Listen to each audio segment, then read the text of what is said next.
Amy, let me tell you about a magical place that is so exactly designed to be enclosed space, year-round fun for the whole family that I bet you already know what I'm going to say before I even say the name. Let's say it together on 3. 1, 2, 3. Great Wolf Lodge. You got it, Amy. My kids loved Great Wolf Lodge when we went. You probably already know that it has a huge indoor water park with a wave pool, lazy river, a bunch of massive water slides. But then your pack can hit the other attractions because, wait, there's more. Great Wolf Lodge has adventure-packed attractions like Magi Quest, a live-action game kids can play throughout the lodge, plus the Northern Lights Arcade. Spent some quality time there, so your kid who loves the lazy river and your kid who loves fantasy games will both have a great time. Great Wolf Lodge also offers great dining options and complimentary daily events like nightly dance parties, all under one roof. Unpack the car once and you're settled in to have fun. And with 22 lodges across the country, you're always a short drive away from adventure. We've both had such great times at Great Wolf Lodge, so bring your pack together at a lodge near you. Learn more at greatwolf.com and strengthen the pack. Get your cape on. You got to go to work. What fresh hell. Laughing in the face of motherhood. He's a biter. Back off if you're attached to your fingers. With Margaret Abels and Amy Wilson. In order to deal with your child's temperament, it's important to understand your own temperament. A podcast that solves today's parenting dilemmas so you don't have to. Every kid is different and no kid is 100% fat bell curve. Hello, everyone, and welcome to What Fresh Hell, Laughing in the Face of Motherhood. This is Margaret. And this is Amy, and today we're talking about when parenting advice doesn't exactly fit. Yeah, I have been thinking about this. We were talking on a recent episode about my experience babysitting kids and sort of saying like, oh, those are the hard years and it gets easier. And it brought to mind for me that sometimes often we speak to kind of the fat part of the bell curve. We sometimes say that it does get easier for most kids, let's say after the age of 5. But there are kids for whom that is not true for a host of different reasons, that we will talk about.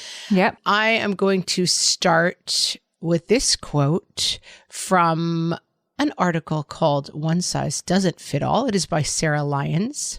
And she says, any mom of more than one child knows that every child is different and will react differently when faced with the same situation. They are also likely to react differently to the same parenting techniques. While it is important to be fair to all children, adjusting parenting style to fit the needs of each child can help with their development and long-term behavior. And I think that this overall picture is that this is true for unique children within our own family. This is true at different ages and stages, right? Like advice that fits your 3-year-old may not fit that same kid when he's 13. And then it also fits for kids who are really much more outside the mold. We did do an episode called When Your Kid Doesn't Fit the Mold. So if this speaks to you, you may want to go back and listen to that episode as well. But here we're really focusing on parenting advice that may not fit specific kids. You know, I come at this thinking that like it might not, and that's fine. It's totally fine. But we've had Carla Naumburg on our show.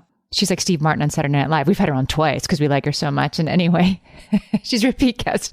A rare repeat guest. Wow, she's a repeat guest. The rare repeat guest. We generally say we don't repeat, but sometimes it has to happen. Carla Naumburg is amazing. And she talked in the last episode we had, so now I'll have to link to that episode as well. She talked about the second arrow, which is actually a Buddhist concept that she just talks about in her book.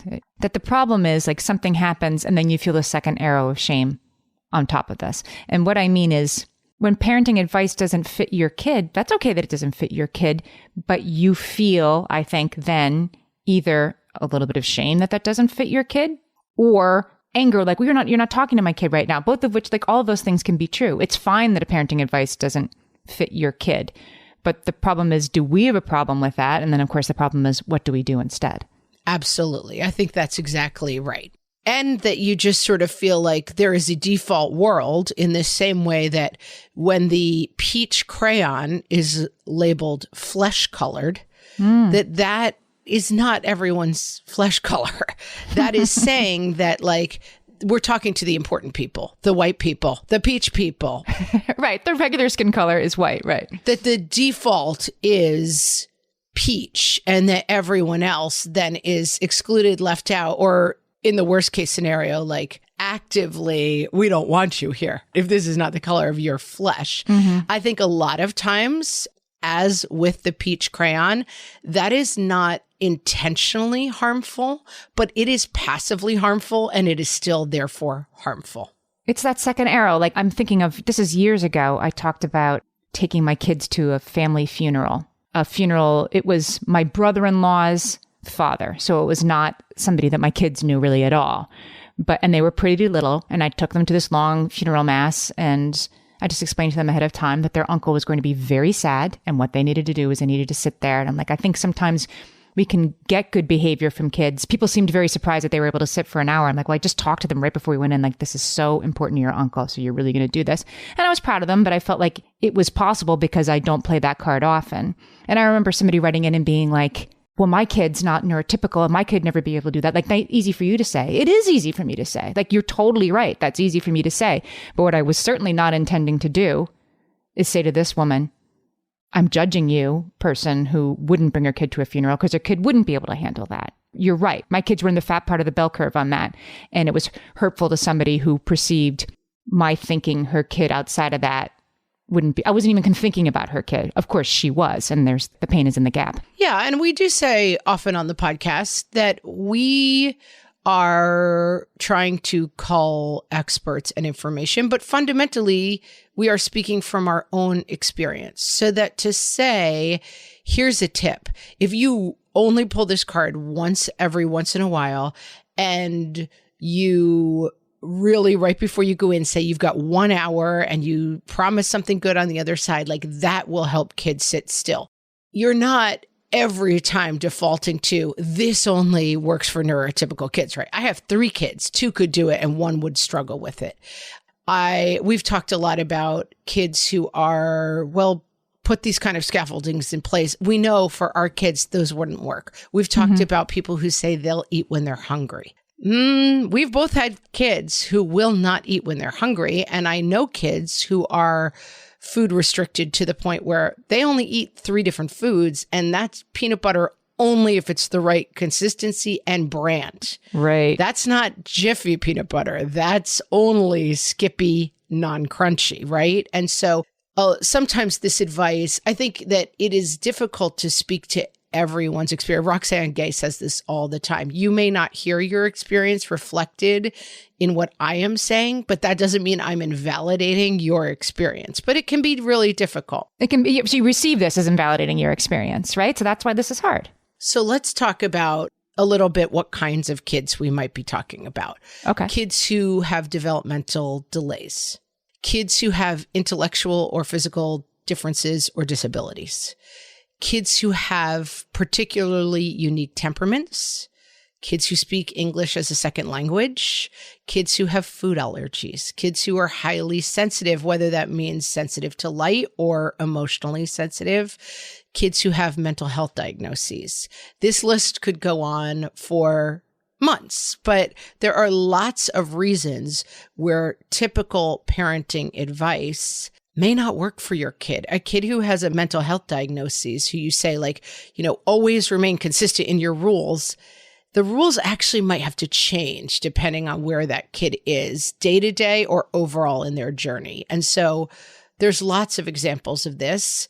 I wanted to also talk about some manifestations, some of which we are familiar with and some of which we are less familiar with in terms of behavior. Kids who operate at extremes. So very needy, very withdrawn, very loud, very quiet. So these are kids for many different reasons who function at extremes. Kids who struggle with communication. So could be a speech delay, could be rambling or interrupting in conversation, difficulty understanding nonverbal cues like facial expressions. Selective mutism, a kid who really can't wish Uncle Joe Merry Christmas because She can't. Can't wish Uncle Joe a Merry Christmas, or can't wish Uncle Joe a Merry Christmas without also doing 35 minutes on the Marvel canon, and how each category fits into it. Lots of versions of this. Slow developing or delayed motor skills, so clumsiness, difficulty in performing simple tasks, including buttoning, getting dressed. And so for these kids, it's like, get them involved in sports. That might not be the outlet for a kid. Sensitivity to loud noises, irritated by touch and smell, bothered by wind, brightness of the sun, beach sand. We had somebody in the family with a bad reaction to beach sand. Undersensitivity may also be an issue. Kids who twirl or spin, like to run around naked, roll in the mud or the dirt, that tends to be signs of... Or bouncing on the bench at the restaurant and they're bothering the lady sitting next to you. Yep. Lots of bouncing. Yes, undersensitivity. And then obsessing, playing same games over and over again, with or without variance. And so we've talked about this. There is a spectrum of all things, and there is a spectrum of behavior that is like, my kid is so quirky that they're into magnetic fields, even though they're only 5. And that's a form of quirkiness. But there is also another end of the spectrum where my kid is quirky while other kids are engaging in a birthday party. My kid is unplugging and plugging the vacuum in the corner. And that seems unusual to the other parents and or unusual to the other kids. And or my kid is in the corner covering their ears and screaming at the top of their lungs because they know that happy birthday is going to get sung, and that does not work for them. Yeah. And so I thought as we, continue to make the podcast and talk about all sorts of different things, that to take an episode out and talk a little bit more about, okay, if we're saying, because I think a lot of the things we're saying, and we'll talk about this as well, lots of parenting advice still works. And I mean, I have a kid who is quite a bit off of the mold, and lots of solid parenting advice works for all kids. Mm-hmm. And I think that in general, finding ways to challenge your own kid is good. Finding ways to have your kid behave in a way that is their best behavior is always good. It doesn't mean like, well, listen, if you've got a kid who we just mentioned, forget everything we've ever said because it doesn't apply. I think there's also a fat part of the bell curve of advice. Mm-hmm. Right. Some of it applies some of the time. And the other pain point, I'm thinking like, okay, you have a kid who can't handle it when people sing happy birthday, which people do sing in a weirdly loud voice. Wouldn't you agree? Like everybody goes like, happy. People kind of yell it in this weird way. I think that if you have a kid who can't handle hearing happy birthday and it's a family party, then everybody can accommodate that, right? And the aunts and uncles know like, okay, we're not going to do that. We're going to sing it really quietly. We're going to sing it later, whatever. And that's no big deal. And then you also have a kid who is sometimes going to be out in the world at Chuck E. Cheese and someone who's going to start singing happy birthday. And what do you do then? You are still a parent who needs advice. That's right. And there may be times where universal advice fits for those kind of situations, the happy birthday. And there may be times where you need really different advice. Right. And I think there also may be times where the universal advice is harmful. And I want to talk about those examples when we get back. Hellions, it's time for some spring cleaning, and I don't just mean the coat closets. Doing your financial spring cleaning can actually be super easy when you let Monarch do your financial spring cleaning for you. One dashboard that gets your entire financial life organized. No more clutter, no more mess, no more logins scattered everywhere, just accounts, investments, property, and more, all in one place. Get your first year of Monarch for half off, just $50 with promo code FRESH. Monarch allows you to look not only at what you've already spent, but also to plan for the future. With Monarch, you can set savings goals, plan for big purchases, and notice spending trends before they become a problem. I can generate cash flow reports that show me what we spent this quarter, this month, what we're probably going to spend next month, and feel prepared, organized, and knowing how to plan for the future. No more surprises and a lot more clarity. try Monarch. Use code FRESH at monarch.com to get your first year half off at just $50. That's 50% off your first year at monarch.com with code FRESH. My favorite skincare products actually feel more like self-care, like they're so nice to put on and they smell so good that I'm actually happy when I get to that part of my day. And I swear that is how I feel about Osea's anti-aging body balm. Amy, you are usually the lotions and potions queen on this podcast, but I have to say, hard agree. Osea's anti-aging body balm is a liquid silk body balm that combines the lasting hydration of a lotion with the firming power of a serum, leaving skin smoother and firmer. This body balm is clinically tested and designed to deliver visible results you can see and feel. So we've gotten to use this product for a couple of months now, and I swear I have really noticed firmer and smoother skin, like on the back of my hands. It's like getting a mini spa treatment from head to toe. Get a spring-worthy glow with clean, clinically tested skincare from Osea. And right now, we have a special discount just for our listeners. Get 10% off your first order site-wide with code FRESH at OseaMalibu.com. That's 10% off your first order with code FRESH at OSEAMalibu.com. All my kids learned to swim when they were little. It was super important to me that they be confident and safe in the water.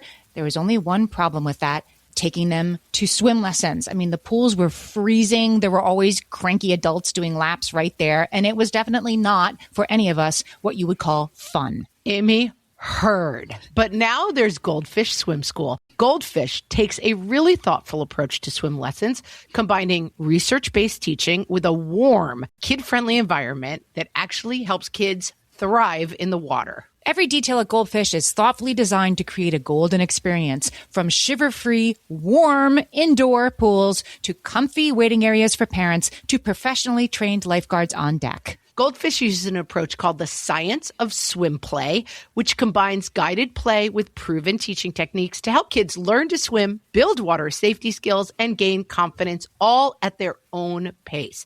Lessons are designed to meet kids exactly where they're at. If you've been thinking about swim lessons or just wondering where to start, this is a great opportunity. Right now, Goldfish Swim School is offering a waived membership plus your child's first lesson free at participating locations. Just visit goldfishswimschool.com/free to find a location near you and enroll using promo code FREE. That's goldfishswimschool.com/free, promo code FREE. So we were talking before the break about feeling left out by advice that doesn't fit, feeling, othered by advice that doesn't fit.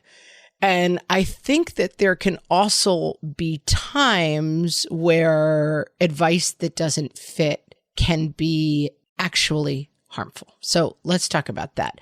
One example is I have a kid on the spectrum, and there's a school of thought around autism spectrum disorders that the goal of treatment for autism spectrum disorders is to make a child present as neurotypical, that is the top of the mountain of the advice. That school of thought is going a bit out of style, and that a metaphor that people sometimes use, and I will say this is me talking as me, I'm not citing research here, but there are parallels made, especially by actually autistic people, that this would be the same as trying to do like gay conversion therapy, to say that like actually to be a functioning member of society, you must be extremely masculine presenting if you are a male and extremely feminine presenting if you are a female. And making that the goal in the same way as making the peach crayon the goal,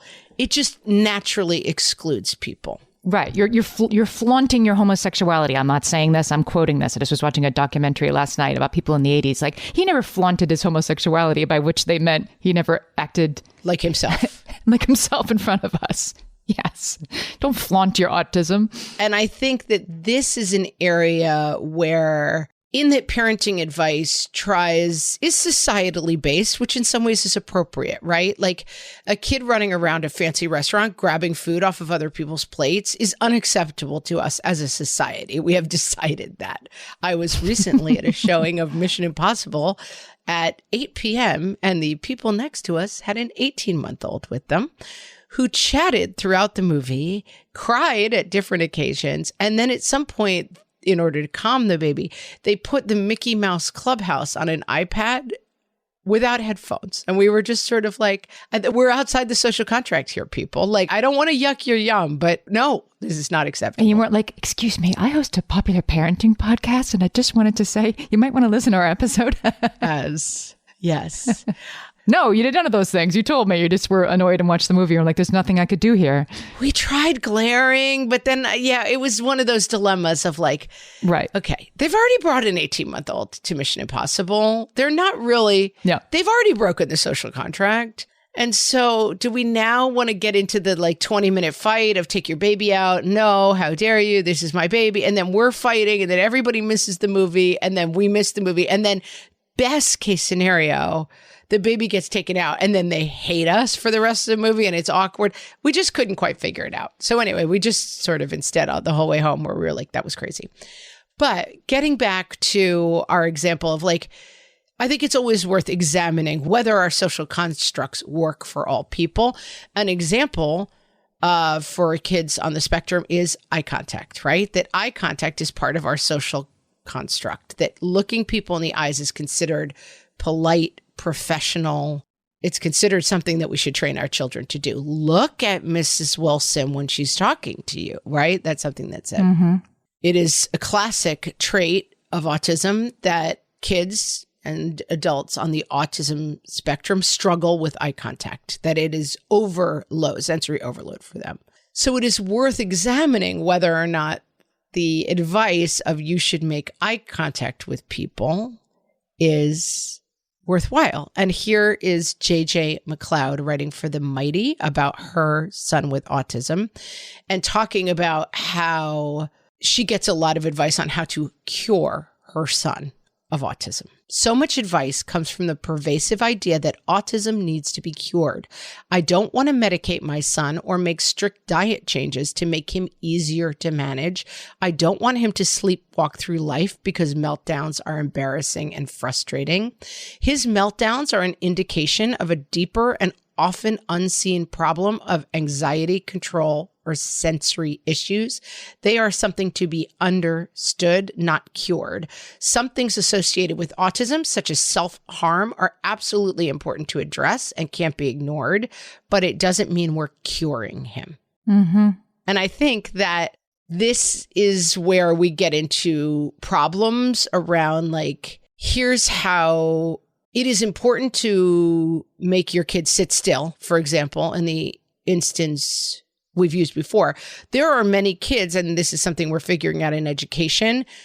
I have a kid who has a wiggle board at school, so they literally don't have to sit still. It's a board that goes on their chair that lets them wiggle back and forth, and it's slightly less distracting than, banging your chair. But it also, because I know about this, sometimes making such a child sit still, make eye contact, look at the teacher the whole time, that makes a kid who is less able to pay attention than if you just let him have a wiggle board. If he's a wiggle board, he can listen in his own way, which might not look like listening to you, but is. I had a child who used to really kind of like roll around in the back of the classroom when they were little. And this one teacher just found it so funny. It's like, I can call on this kid at any time and they know exactly what they're doing. And to me, it's presenting as paying no attention. They're totally paying attention. So this teacher's very gracious solution for this kid was put this kid in the back so they're not distracting the other kids.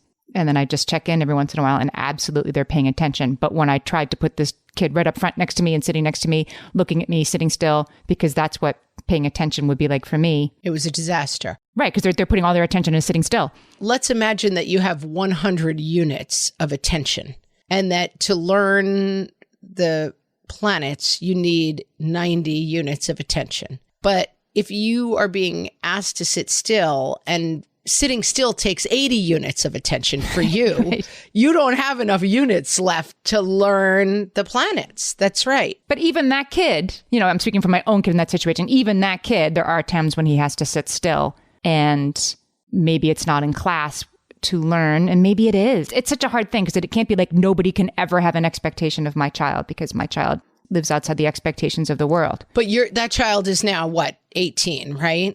And they're sitting still much easier than when they were 6 also, right? I think that sometimes it's a question of ages and stages, which brings me to my next. Or that making them sit still is not as important, right? When a kid like that is in college, nobody's going to be like, can you please stop? Well, I think it's the old, like, are you judging a fish by its ability to ride a bicycle versus its ability to swim? Because I think that I had a kid, oh my gosh, their preschool was like, he doesn't sit on the blue square. Like, it's blue square sitting time and he doesn't sit on the blue square. And basically, like, they failed out of preschool because that was the only metric that was important to the preschool teacher, is whether you sat on the blue square. Now, this kid also was reading and writing at 3, could spell the word strawberry at 2.5, but they didn't sit on the blue square. I think the question is trying to approach a whole child as opposed to getting so limited in what skills are important that you're missing strengths for weaknesses. Amy, I have a quote for you. Mm-hmm. It's from Lawrence Steinberg, PhD. Oh, I love Lawrence Steinberg. The same drive for independence that is making your 3-year-old say no all the time is what's motivating him to be toilet trained. The same intellectual growth spurt that is making your 13-year-old curious and inquisitive in the classroom is also making her argumentative at the dinner table. Inject that directly into my veins. That is such a huge paradigm shift for me. Yeah. Their irritating behaviors are developmentally appropriate because they're evidence of them getting to the next stage. And these are kind of positive takes on it, but I also think that your child who is covering their ears and screaming when all the 3-year-olds are delighted that Chucky the rat has just arrived to sing and dance. Charles Entertainment Cheese. Charles Entertainment Cheese has arrived to do his funny dance. That your child who is on the spectrum or sensitive or fearful, that's a terrifying thing to them. That's also serving them in different ways. That, like, seeing both sides of any picture is much more important than eliminating any specific behavior. So, like, eliminating the behavior of don't you ever argue with me. It's like you're fighting that's making them learn too. And so fighting the thing of like, you are never allowed to scream is maybe stopping you from seeing the solution that like parents who have kids on the spectrum are quite familiar with of we're going to go to the birthday party and we're going to go up to the mom as soon as we walk in and say, here's the thing. Well, we're going to need a heads up if a rat is about to appear or anyone is about to start singing. Right. And some things happen unexpectedly, but my amazing kid who is super sensitive and that gives him a lot of good skills is not going to handle it well when the rat pops up. So it's seeing that this is communication and that these skills have good sides and bad sides.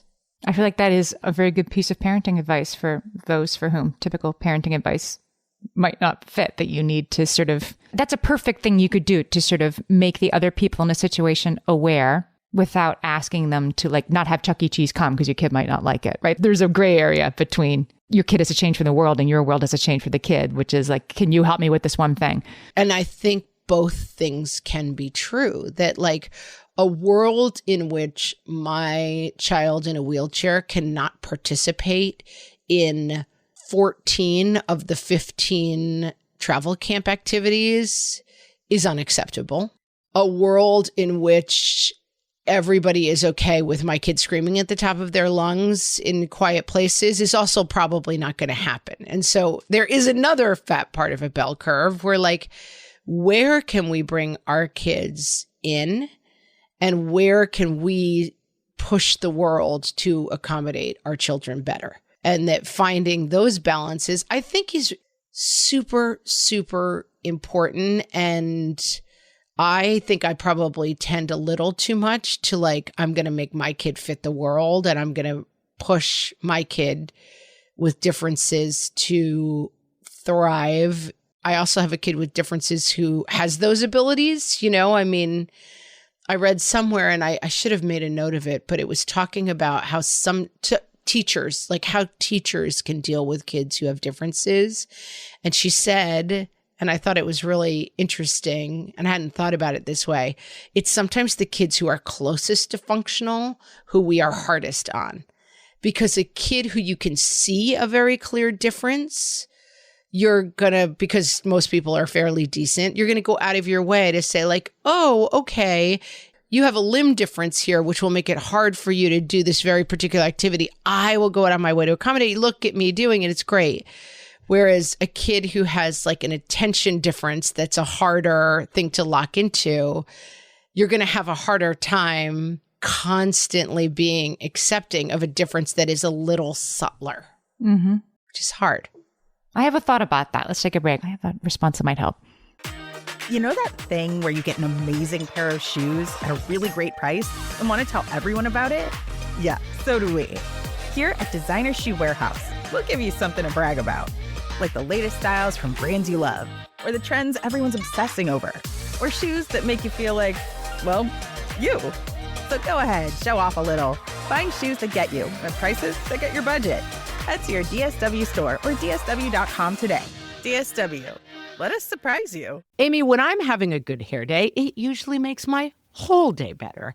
And that's why on every day, I'm taking Nutrafol. Nutrafol is the #1 dermatologist-recommended hair growth supplement brand. And it's the #1 hair growth supplement brand personally used by dermatologists. Nutrafol's hair growth supplements are peer-reviewed, NSF certified for sport, and clinically tested. Nutrafol offers multiple formulas for men and women tailored to different life stages and lifestyle factors, so you get support that's actually right for you.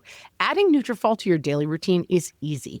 Order online, no prescription needed, with automated deliveries and free shipping to keep you on track. Let your hair be one less thing to worry about. See visibly thicker, stronger, faster-growing hair in 3 to 6 months with Nutrafol. For a limited time, Nutrafol is offering our listeners $10 off your first month subscription and free shipping when you visit Nutrafol.com and enter promo code LAUGHING.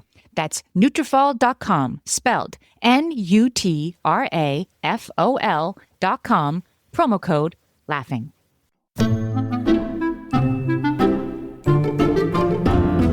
And now, what we say about our quirky kids versus what we mean. From the What Fresh Hell podcast. We say, this kid loves a deep dive. We mean, if you start a conversation with my guy, prepare to hear about the preferred cuisines of literally every world capital. Not familiar with Bastiki? You will be soon.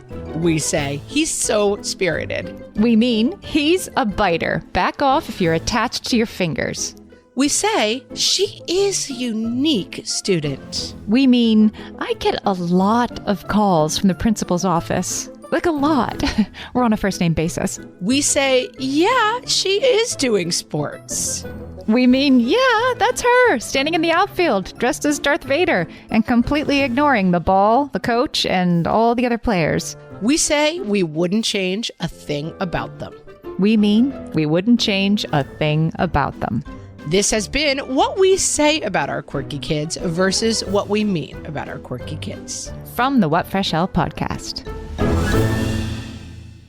So Beth Leipoltz was on the show a couple months ago. She is Beth N. Coop on Instagram, and she has a children's book called The ABCs of Inclusion. And what I loved about that book is that it showed differences. Every kid in the book had a difference. Mm-hmm. Some were visible and some were invisible. And this sort of takeaway of the book for me was like, right, every kid has a difference. Every kid has a difference. Like the flesh crayon applies to kind of nobody. There's, at least in 2023, we're starting to understand that. Every kid is different and no kid is 100% fat bell curve. And I think that helps for like mindset. I think it does. I also think there's a slight pushback in, I think of Virginia Soul Smith.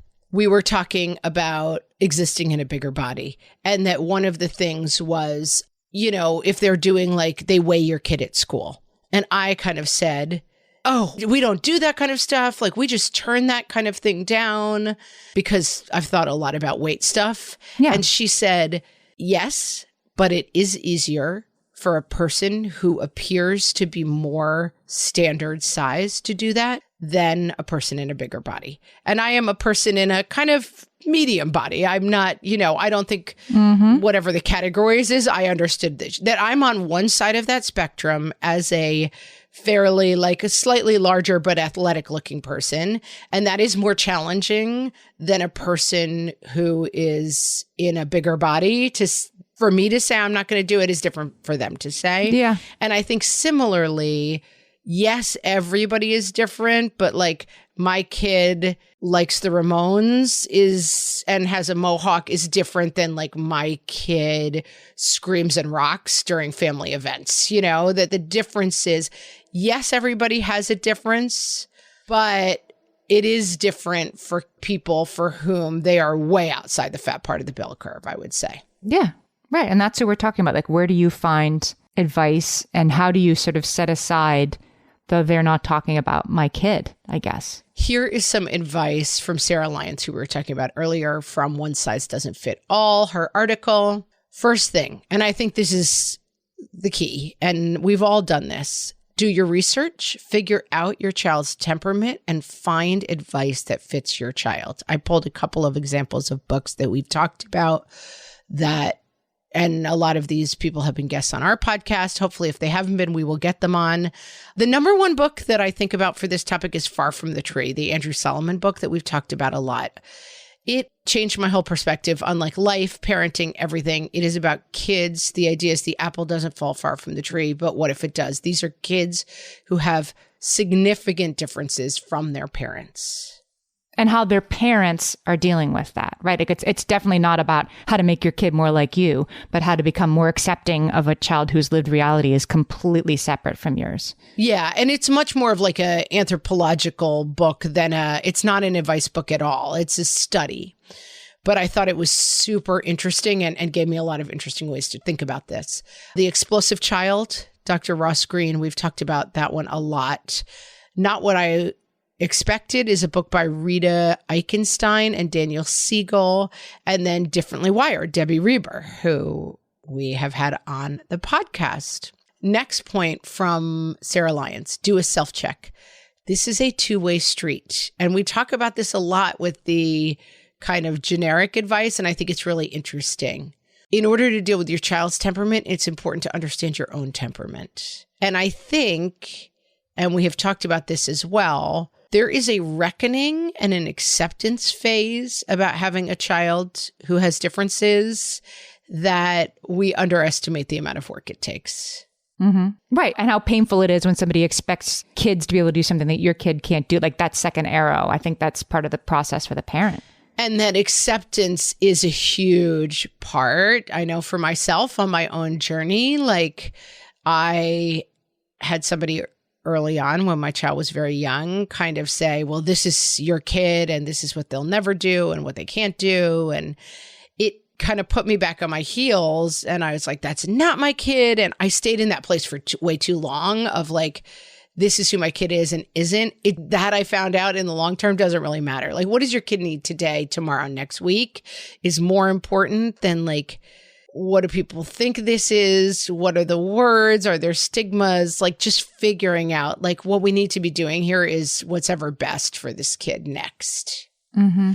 I think teamwork this is her third point. I think it's really important. Getting on the same page, especially with spouse, caregivers, mothers-in-law, fathers-in-law who may think that the most important thing in the world is sitting still through a funeral. Like for some people, and that can be another whole reckoning, which is I am going to reject my need to be accepted by my mother in order to make this situation better for my kid. Yeah. I mean, I think about trans kids and even going back to Beth Leipoltz, like some people think her kid shouldn't have cochlear implants, that's a betrayal to the deaf community. And some people think like when he doesn't have his implants, why doesn't he have implants? And like she feels like she needs to do what's right for her kid. But that means being okay with people thinking you're not doing it right and doing it anyway.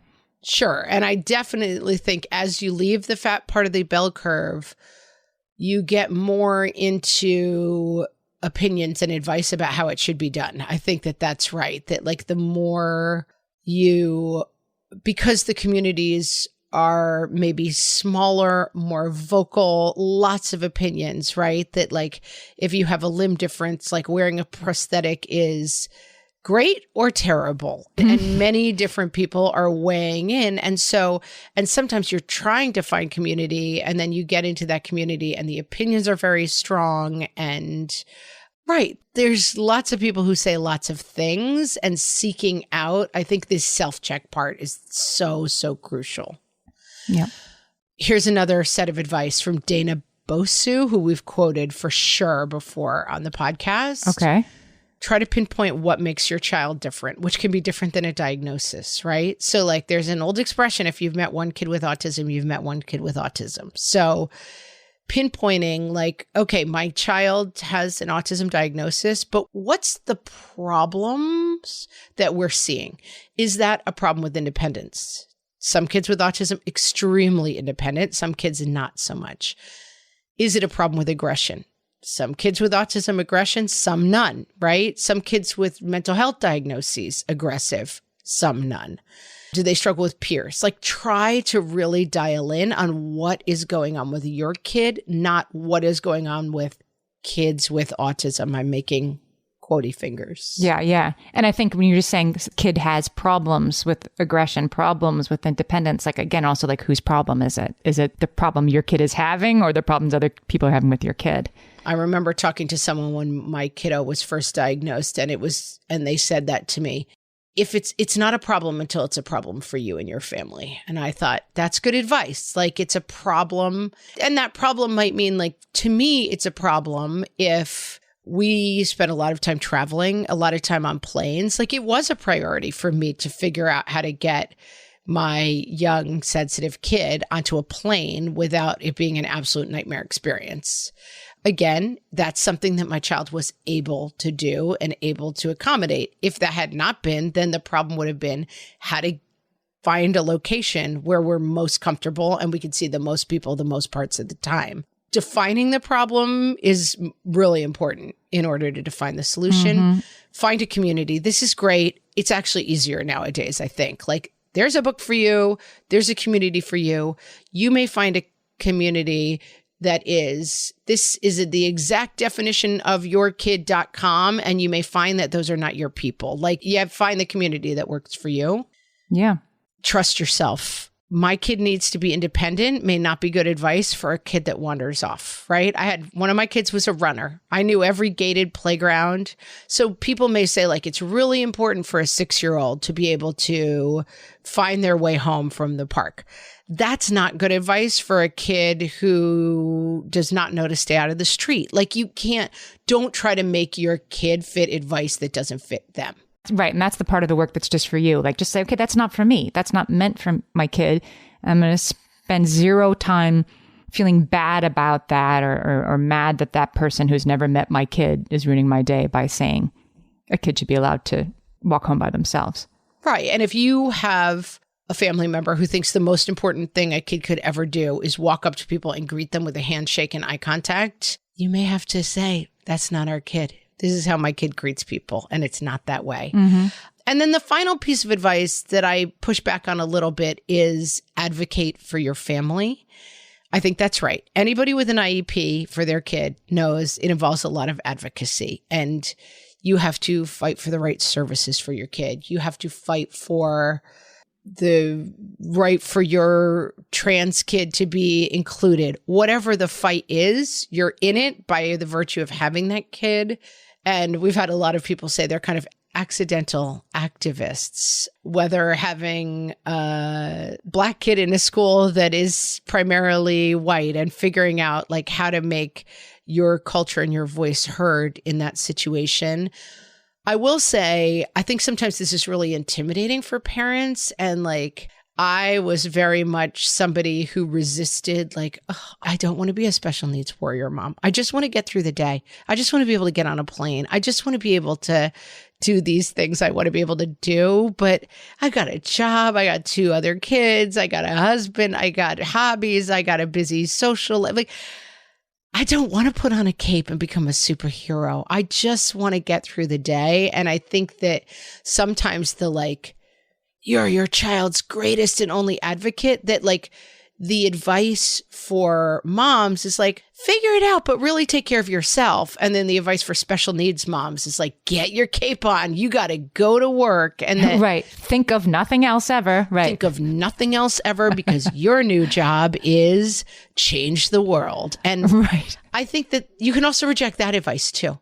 You can also just get through the days like any other mom. You can have good days and bad days like any other mom.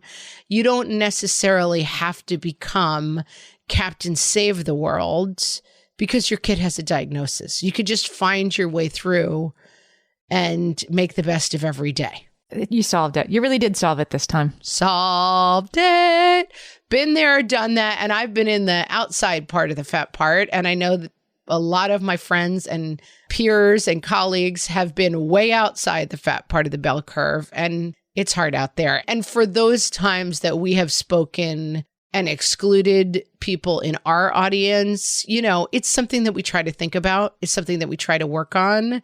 And I apologize for the times that that's happened. And, you know, you can always write to us on our Facebook page, reach out to us, info@whatfreshhellpodcast.com, and let us know, like, hey, as Amy said, she was responsive and receptive to the thing of like, yeah, that I get that worked for your kids at a funeral, but like might not have worked for mine. Right. Listen, do we get a moment of like, well, we're trying our best? Yes, we do. But it is useful to hear that kind of feedback to try to keep expanding our voice and the people that we're talking to. Yes. Very, very well said. Well, I'll give a brief shout out to What Fresh Hell Plus. If you love this show, if you want to hear bonus episodes, if you want to hear ad-free episodes, our entire archive, you can sign up for What Fresh Hell Plus. How do you do that? Go to the link in the show notes for this episode, or go to our Instagram, which is What Fresh Hell Cast, and you can tap the link in the bio. Those are the two easiest ways to get there. So sign up. Check us out. Bonus content, no ads. And with that, friends, we will talk to you next time. So long.